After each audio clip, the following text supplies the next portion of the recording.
خوشخبری دینے والا آیا اور اپنے والد کی آنکھوں پہ جب وہ قمیص ڈالی ہے تو ان کی بینائی واپس لوٹ آئی. یعقوب علیہ السلام نے فوراً کیا کہا؟ الم اقل لکم انی اعلم من اللہ ما لا تعلمون. تم مجھے کہہ رہے تھے نا کہ میں اس غم کو بھولتا نہیں ہوں اور کیسی باتیں کر رہا ہوں, بڑھاپا آ گیا. میں کہہ رہا تھا کہ اللہ جو مجھے غم دے رہا ہے اس میں یقیناً کوئی نہ کوئی مصلحت ہوگی. اعلم من اللہ ما لا تعلمون, میں اللہ کے بارے میں وہ کچھ جانتا ہوں جو تم نہیں جانتے. یہ تو پہلے کہا تھا.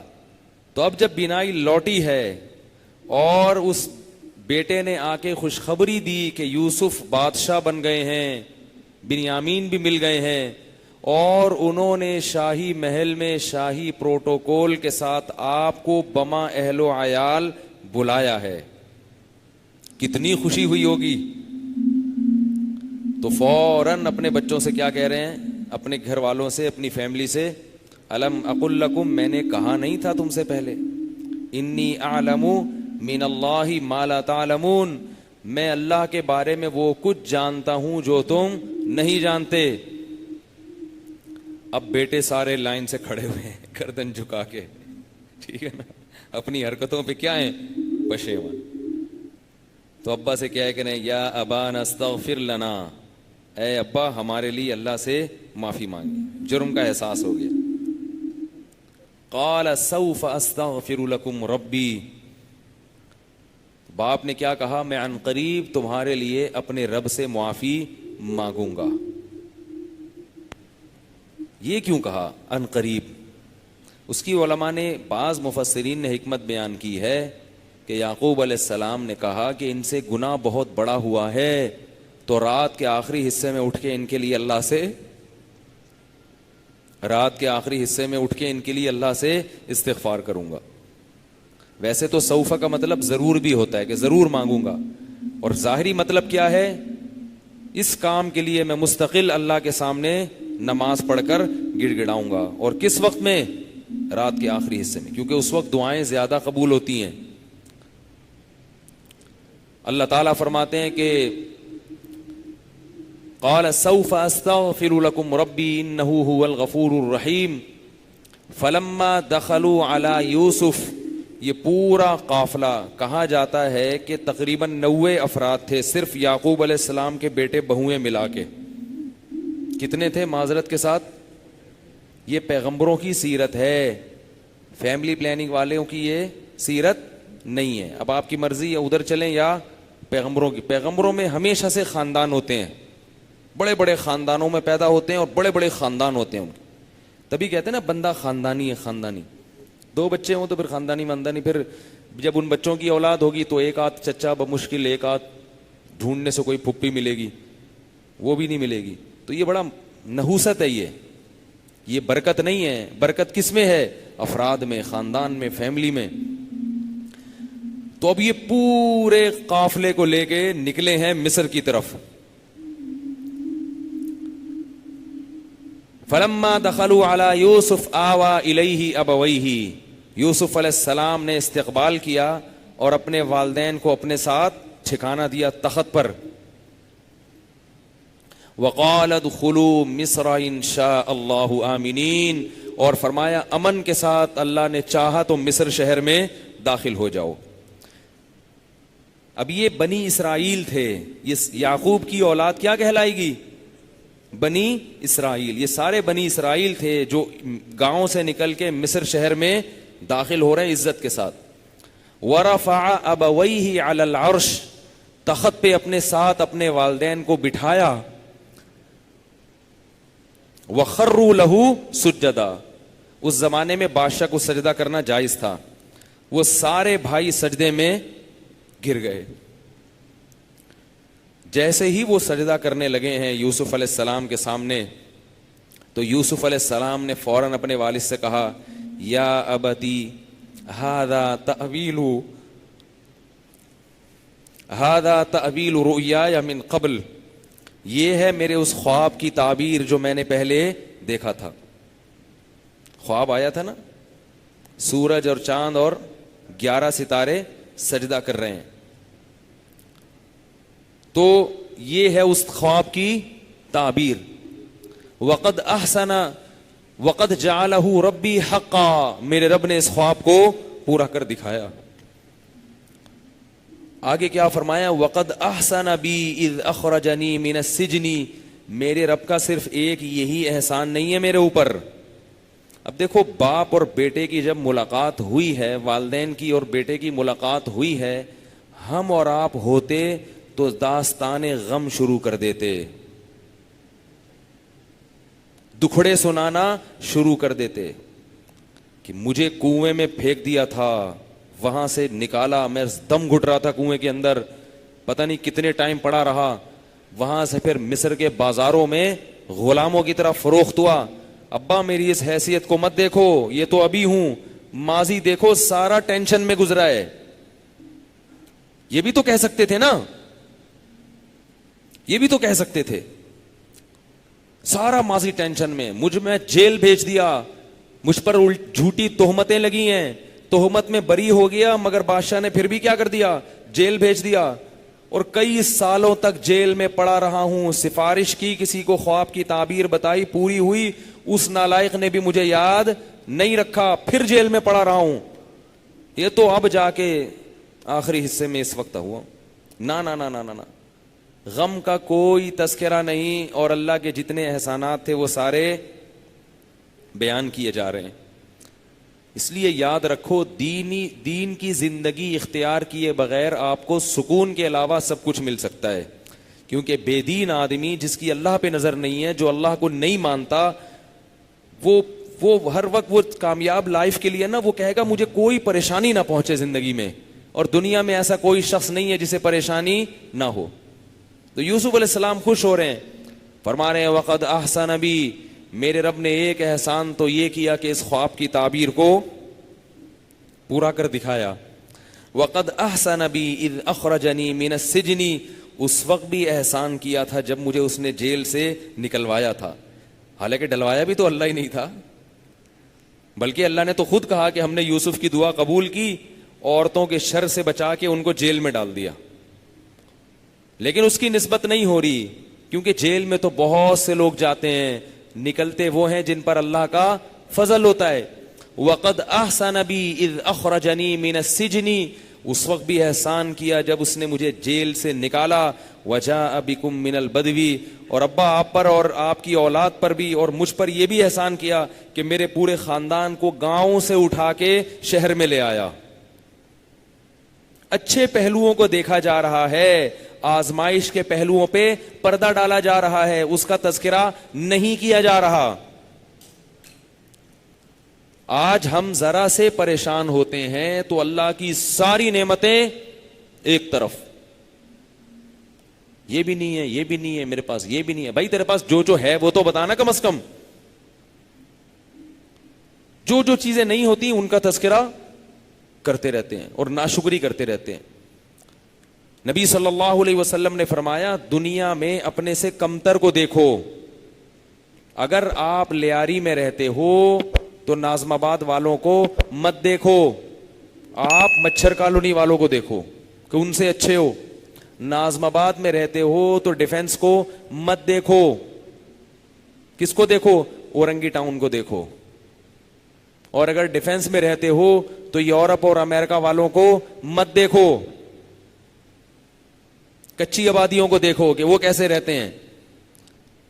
اس سے کیا ہوگا کہ جو نعمتیں اللہ نے آپ کو دی ہیں ان کی طرف توجہ جائے گی, اور اگر اپنے سے برتر کو دیکھنا شروع کر دیا تو جو چیزیں آپ کے پاس نہیں ہیں ان کی طرف توجہ جائے گی کہ یار ان کے پاس تو یہ بھی ہے, ان کے گھر میں تو اے سی ہے, میرے گھر میں تو پنکھا بھی نہیں ہے, جناب ان کے ہاں تو صبح شام پراٹھے کھائے جاتے ہیں اور میرے ہاں تو دال بھی نہیں ہے. تو یہ دیکھتے رہو گے بیٹھ کے.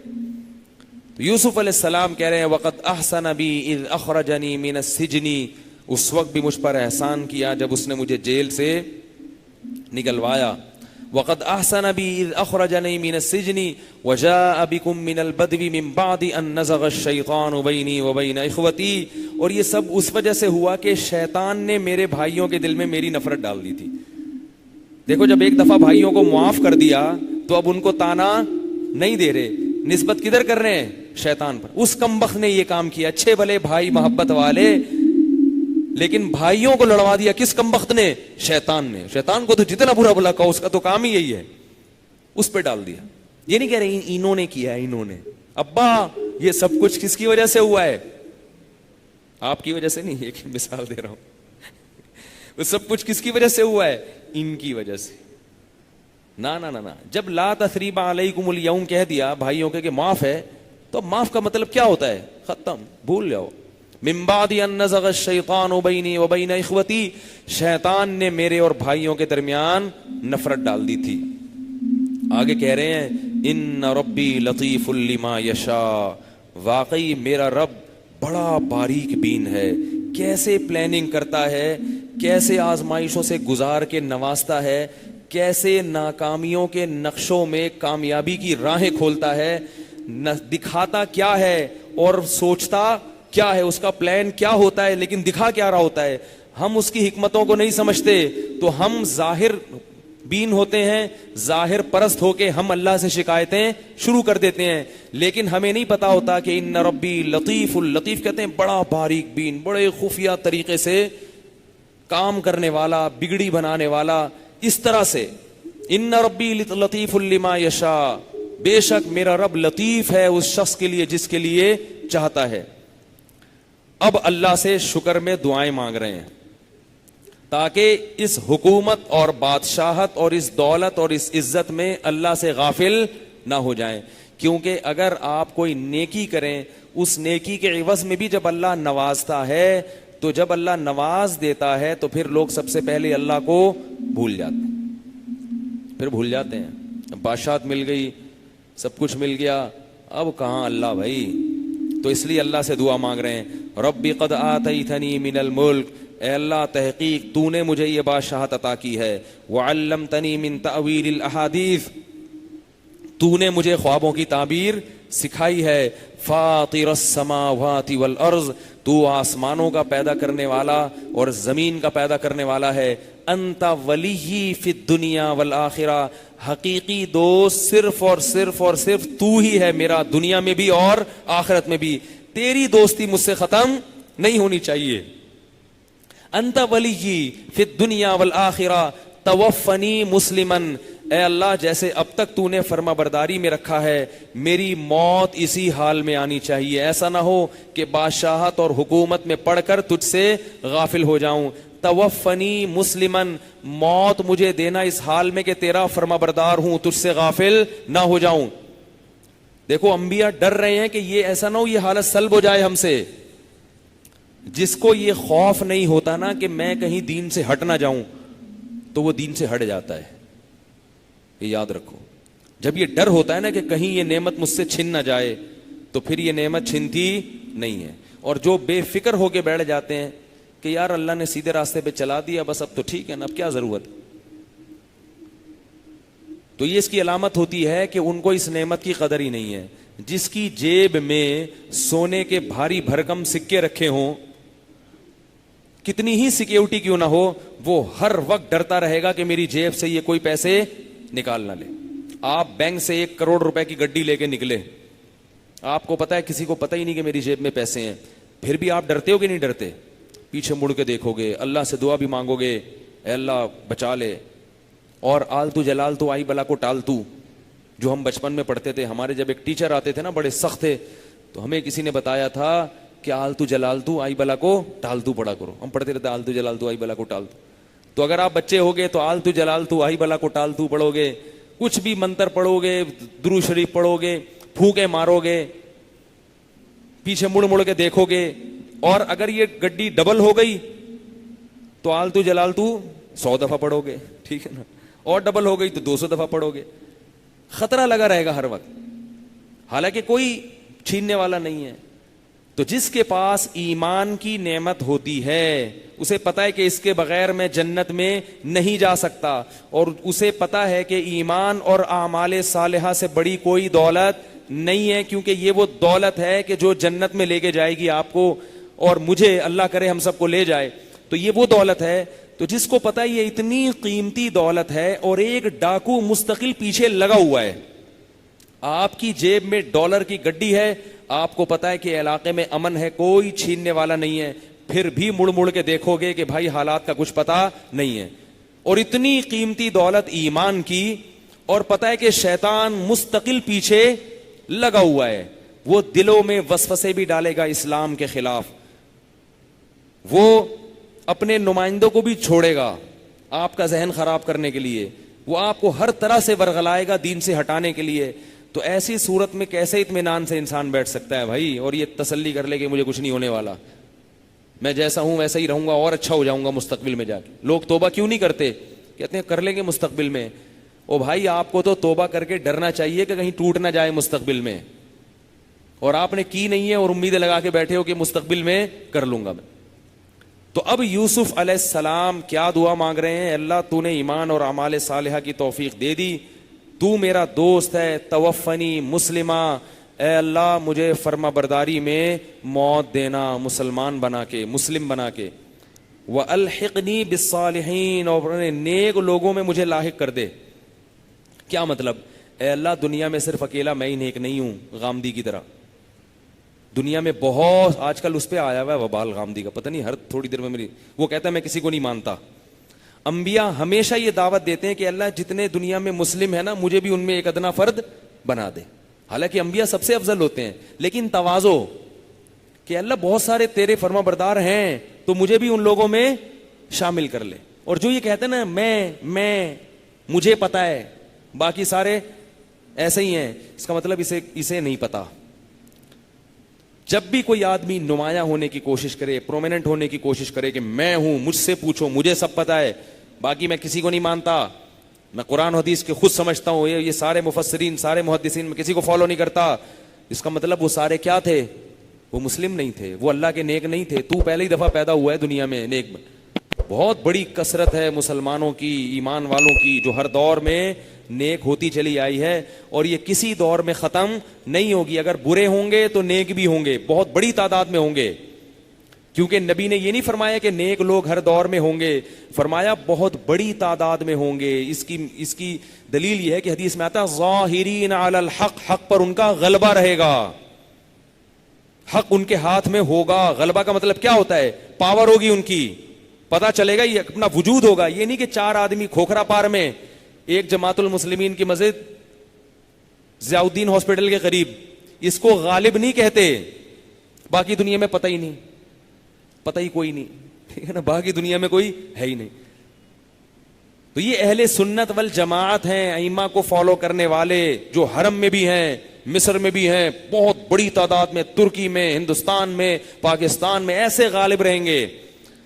ہاں زوال جب آئے گا, جب اللہ کی طرف سے قیامت کا زلزلہ برپا ہونے والا ہوگا, پھر زوال آئے گا, پھر اس قسم کی چیزیں پیدا ہوں گی. کیونکہ حدیث میں آتا ہے پھر اللہ علماء کو اٹھائیں گے, جاہل لوگ عالم بن کے علماء کا منصب سنبھالیں گے, یعنی عالم نہیں بنیں گے لیکن علماء کا منصب سنبھال لیں گے. تو یوسف علیہ السلام کیا دعا مانگ رہے ہیں؟ توفنی مسلما والحقنی بالصالحین, اے اللہ تو مجھے موت دینا اس حال میں کہ میں مسلم ہوں, اور مجھے نیک لوگوں میں شامل کر لے. آگے اللہ فرماتے ہیں یوسف علیہ السلام کا پورا واقعہ نقل کرنے کے بعد, ذالک من انباء الغیب, اے محمد صلی اللہ علیہ وسلم یہ وہ غیب کی خبر ہے, نوحیہ الیک, جو ہم آپ کو بتا رہے ہیں. آپ تو لکھنا پڑھنا بھی نہیں جانتے, آپ تو کسی کتاب کے مؤلف نہیں ہیں, مصنف نہیں ہیں, کوئی کتاب آج تک آپ نے پڑھی نہیں ہے, کوئی تحریر آپ نے پڑھی نہیں ہے. وما تخطہ بیمینک, ایک لکیر آپ کے ہاتھ نے کبھی نہیں کھینچی.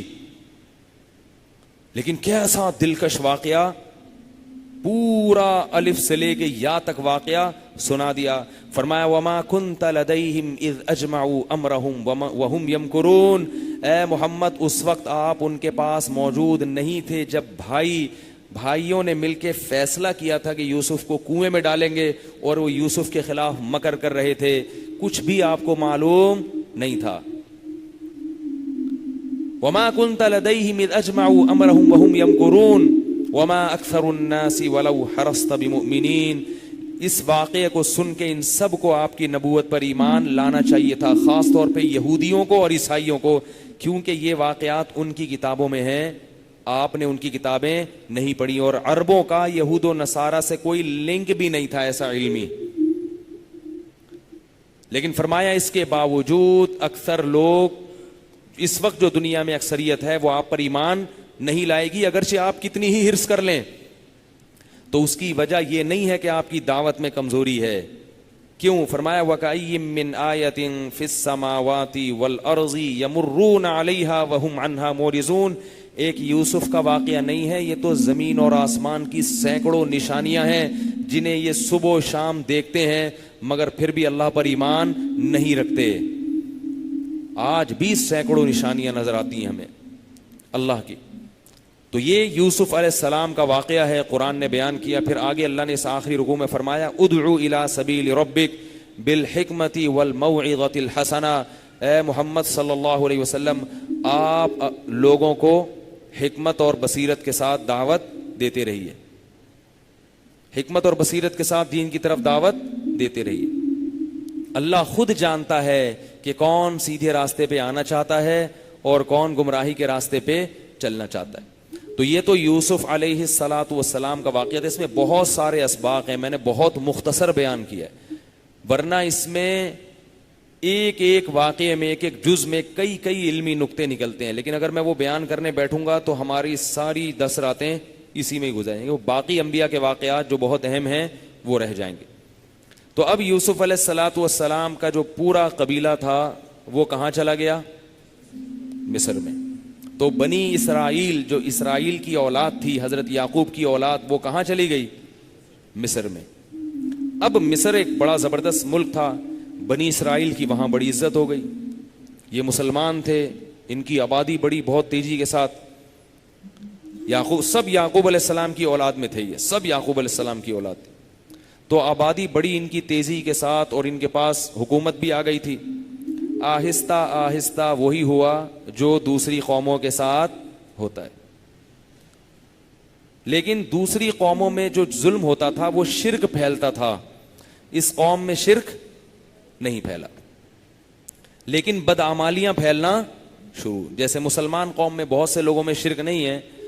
فخلف من بعدہم خلف، اللہ فرماتے ہیں ایسے نالائق لوگ پیدا ہو گئے. کیا ہے؟ اتبعوا الشہوات، خواہشات کے پیچھے چلنے لگے. اضاعوا الصلاۃ، نمازیں ضائع کرنے لگے. سب سے پہلے جب دین میں کمزوری آتی ہے کسی قوم میں تو سب سے پہلے کمزوری کہاں سے شروع ہوتی ہے؟ نمازیں ضائع ہونا شروع. اور دین پر سب سے پہلے داخلہ بھی کہاں سے ہوتا ہے؟ بولو نا، نماز. جو بھی توبہ کر کے دین پر آنا چاہے سب سے پہلے کہاں سے داخل ہوگا؟ وہ نماز شروع کرے گا، کیونکہ سب سے اہم نماز. اور جب دین سے ہٹتا ہے تو سب سے پہلے کیا چیز جاتی ہے؟ نماز جاتی ہے. تو اب کیا ہوا؟ بنی اسرائیل آہستہ آہستہ آہستہ آہستہ نالائق بننا شروع. وہی خواہشات کے پیچھے چکر بازیاں، سود کھانا شروع کر دیا. اللہ نے کیا کیا؟ مصر میں پھر ایک بادشاہ ان پر مسلط کر دیا. مصر میں جتنے بھی بادشاہ تھے ان کا لقب تھا فرعون. جو بھی بادشاہ مصر میں آیا کرتا تھا اسے کیا کہا جاتا تھا؟ فرعون. فرعون کوئی مخصوص بادشاہ کا نام نہیں تھا، جو بھی بادشاہ ہوتا تھا اس کو کیا کہتے تھے؟ فرعون. اور مصر بڑی آباد جگہ تھی. اب بنی اسرائیل بہت بڑی تعداد میں ہو گئی. یہ بڑے خوبصورت تھے کیونکہ یعقوب علیہ السلام کی اولاد میں تھے. ہوتے ہوتے ہوتے ہوتے بالآخر خواہشات. فرعون، پھر یہ جو فرعون ہے جس کا قرآن میں ذکر ہے، یہ جب مسلط ہوا تو اس نے ان پہ ظلم کے پہاڑ توڑ دیے. کیونکہ ایک بات خوب کان کھول کے سن لو کہ جو دوسرے مذاہب کے لوگ ہیں، جو مذہب میں مضبوط ہوتے ہیں، جو سیکولر ریاستیں ہیں نا، وہ مسلمانوں کو اتنا تنگ نہیں کرتی. یہ ذہن میں رکھو. سیکولر ریاستیں چلا دیں گے، بھائی آپ ادھر چاہو ادھر جاؤ، یہ مسجد ہے، یہ مندر ہے، یہ چرچ ہے، جہاں مرضی جانا چاہو. لیکن جو مذہبی ریاستیں، جیسے اس وقت ہندوستان میں کون ہے؟ وہ جو ہے، کیا نام ہے اس کا؟ مودی. وہ مذہبی ہے، مذہبی. تو جو مذہبی ریاستیں ہوتی ہیں نا، وہ پھر سب سے زیادہ پتہ ہے کس سے چڑھتی ہیں؟ وہ مسلمانوں سے چڑھتی ہیں. کیونکہ اگر ان کو کسی مذہب سے کوئی یعنی خوف، کیونکہ جو لوگ مذہب کو فالو کرنے والے ہیں وہ جب اسلام کا کمپیئر کرتے ہیں دوسرے مذاہب سے تو ان کو کون پسند آتا ہے؟ وہ کہتے ہیں یار اس کی تعلیمات بالکل فطرت کو اپیل کرتی ہیں، یہ صاف ستھرے ہوتے ہیں، ان کے لباس دیکھو. مذہبی رہنماؤں کا دیکھ لو نا مسلمانوں کے، جتنے خوبصورت مسلمانوں کے مولوی لوگ ہوتے ہیں نا معذرت کے ساتھ، اتنے کسی اور مذہب کے نہیں ہوتے. آپ کہیں گے اتنی بڑی بڑی توندے ہوتی ہیں. بھائی جس قوم سے مولوی لوگ آتے ہیں نا اس قوم کا سب سے خوبصورت یہی ہوتا ہے.